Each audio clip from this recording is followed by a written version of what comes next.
عشان تروح حته عمرك ما رحتها لازم تعمل حاجات عمرك ما عملتها. انت عايز تنجح، عايز تكبر، عايز تعمل بيزنس، عايز تعمل كل حاجه في حياتك، هتستغنى عن 50 حاجه تانية في حياتك.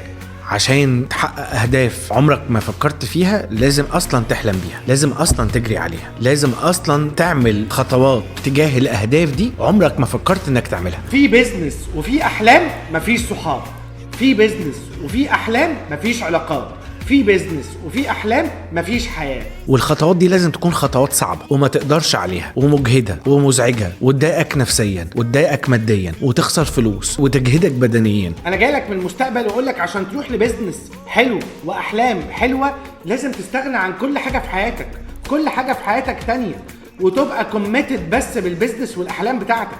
تبقى ما بتدورش على حاجه، يعني مش هتخرج بالليل مع اصحابك، يعني مش هتروح تقابلها، يعني مش هتنجوي وتنزل تشتري معاهم لبس، يعني هتستغنى عن كل حاجة حلوة هم بيعملوها. لو عملت كل الحاجات اللي جسمك وعقلك وشخصيتك وأسرتك مش موافقين عليها هتروح حتة انت نفسك تروحها، لأن اللي انت بتعمله دلوقتي ده شوية وهيخلص، مستقبلك هو اللي باقيلك. فانت لو عايز بيزنس وأحلام وطموح وحاجات، فكك من أي حاجة تفرحك دلوقتي. أنا مش قصدي أنكد عليكم، هناك نوعين من الألم، ألم الندم وألم الالتزام. فخليك ملتزم وفكك من كل حاجة تفرحك دلوقتي عشان تكسب كل حاجة ممكن تفرحك بعدين.